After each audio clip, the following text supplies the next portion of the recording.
Hello friends, ये part वहीं से स्टार्ट होता है जब मेड आपस में बात कर रही होती है कि मिस्टर शेनयान की मॉम यांशी को पसंद नहीं करती, इसलिए मिस्टर शेनयान उसे अपने साथ डिनर पर लेकर नहीं गए। और ये बात यांशी भी सुन लेती है। फिर यांशी उन दोनों को गॉसिप करने से मना करती है, लेकिन वो मेड बोलती है कि तुम हमें फायर नहीं कर सकती क्योंकि तुम्हें मिस शेन अपनी डॉटर इन लॉ नहीं मानती है। तभी उसके पास शेनयान की मॉम की कॉल आती है और वो उसे मिलने के लिए कहती है। यांशी उन्हें होल्ड करने के लिए कहती है और मेड को सबक सिखाने के लिए जानबूझकर मिल्क नीचे गिरा देती है और उन्हें साफ करने के लिए कहती है और शेनयान की मॉम से बात करने लगती है। फिर शेनयान जैसे ही घर आता है तो वो यांशी के बारे में पूछने लगता है, तो बटलर बताता है कि मिस यांशी तो बहुत देर से किसी से बात कर रही है। इधर यांशी अभी भी शेनयान की मॉम से बात कर रही थी। शेनयान की मॉम शेनयान की मैरिज की बात कर रही होती है और कहती है काश तुम मेरी डॉटर इन लॉ होती। इधर शेनयान वेट कर रहा था कि यांशी कब कॉल डिस्कनेक्ट करेगी। यांशी शेनयान की मॉम को बताती है कि उसकी ऑलरेडी मैरिज हो चुकी है। ये सुनकर यान की मॉम को अच्छा नहीं लगता और कहती है तुम्हें शेनयान पसंद है ना, मेरा सन बिल्कुल यान की तरह दिखता है। तो यांशी हंसते हुए कहती है कि उसके हस्बैंड भी शेनयान की तरह दिखते हैं। यांशी को बात करते हुए देखकर शेनयान जेलस हो रहा होता है कि पता नहीं यांशी किससे इतना हंसकर बात कर रही है। इसके बाद शेनयान यांशी के पास जाकर उसे किस करने लगता है और कॉल डिस्कनेक्ट करके बोलता है कि मुझे पसंद नहीं है कि कोई हमें डिस्टर्ब करे, और उसे किस करने लगता है और दोनों नाइट स्पेंड करते हैं। इधर शेनयान की मॉम सोच रही थी कि अचानक से यांशी ने कॉल कैसे कट कर दिया, और शेनयान ये सोचकर परेशान हो रहा था कि यांशी कॉल पर किससे इतना हंस हंस कर बात कर रही थी। और वो डिसाइड करता है कि वो जल्द ही अपने रिलेशनशिप के बारे में सबको बता देगा। नेक्स्ट सीन में शेनयान यांशी को शॉपिंग कराने के लिए लेकर जाता है और तभी वो देखता है कि निंग उनकी फोटोज क्लिक करने आई है। फिर निंग यांशी को कॉल करके बताती है कि मिस्टर शेनयान अपनी वाइफ के साथ शॉपिंग करने आए हैं। तो यांशी निंग को बाहर देखती है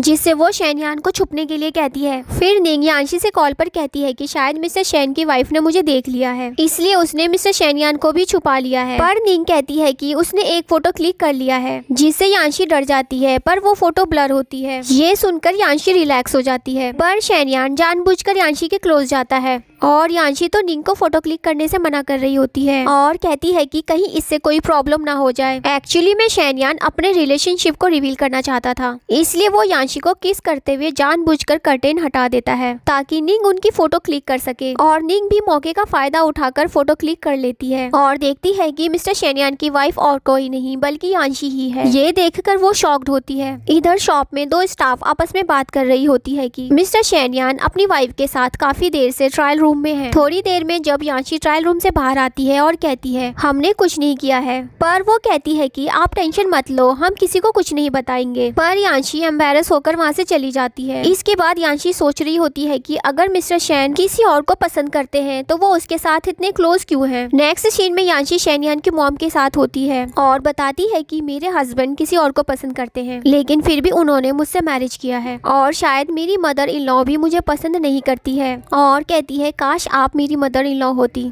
तो शेनयान की मॉम कहती है काश तुम भी मेरी डॉटर इन लॉ होती। फिर शेनयान की मॉम कहती है किसी ने शेन की वाइफ की फोटो अपलोड की है और वो देखने लगती है, जिससे यांशी डर जाती है। इधर असिस्टेंट शेनयान को कॉल करके बताता है कि किसी ने आपकी और आपकी वाइफ की फोटो ऑनलाइन अपलोड कर दिया था और वो बहुत ही ज्यादा वायरल हो रहा था, इसलिए मैंने वो फोटोज रिमूव करवा दिया और आप मेरे काम से खुश तो है ना। शेनयान को गुस्सा आ रहा होता है कि उसने उसका सारा प्लान फेल कर दिया, इसलिए वो असिस्टेंट से कहता है मैं इस बार तुम्हारा बोनस डिडक्ट करवा रहा हूँ, जिससे असिस्टेंट शॉक्ड हो जाता है। इधर शेनयान की मॉम देखती है कि फोटोज डिलीट हो चुकी है, जिससे यांशी रिलैक्स होती है। फिर शेनयान की मॉम यांशी को डिनर पर इनवाइट करती है ताकि वो उसे अपने बेटे शेनयान से मिलवा सके और यांशी से कहती है कि अगर उसके और उसके हस्बैंड के बीच कोई प्रॉब्लम है तो उसे अपने हस्बैंड से इस बारे में बात करनी चाहिए। इसलिए यांशी शेनयान की मॉम की बात मानकर शेनयान के पास जाती है और पूछती है कि क्या आप अपने क्रश को अभी भी लाइक करते हैं। तो शेनयान कहता है कि लाइफ एक ही बार मिलती है, इसलिए वो अपनी क्रश से प्यार करता है और चाहे कुछ भी हो जाए उसका प्यार उसके क्रश के लिए कभी कम नहीं होगा। ये सुनकर यांशी उदास हो जाती है, लेकिन वो कुछ नहीं बोलती और कहती है कि आज उसकी किसी के साथ डेट है, इसलिए वो उसके साथ डिनर पर जा रही है।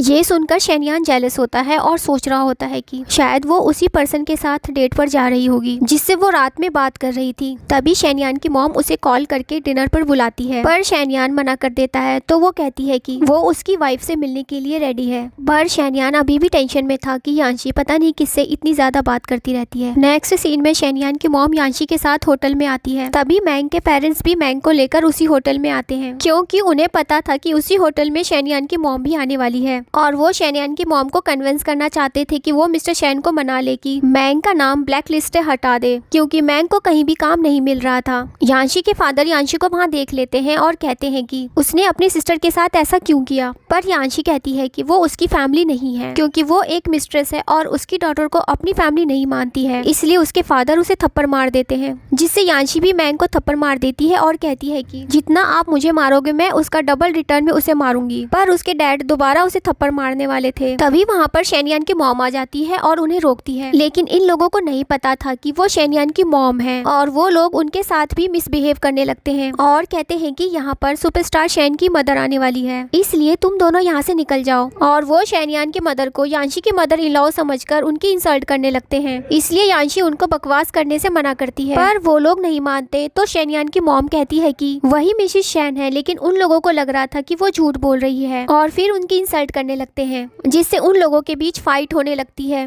तभी शेनयान भी वहाँ आ जाता है और वो देखता है कि सब आपस में बिल्लियों की तरह लड़ रहे हैं और यहाँ पर ये पार्ट खत्म हो जाता है।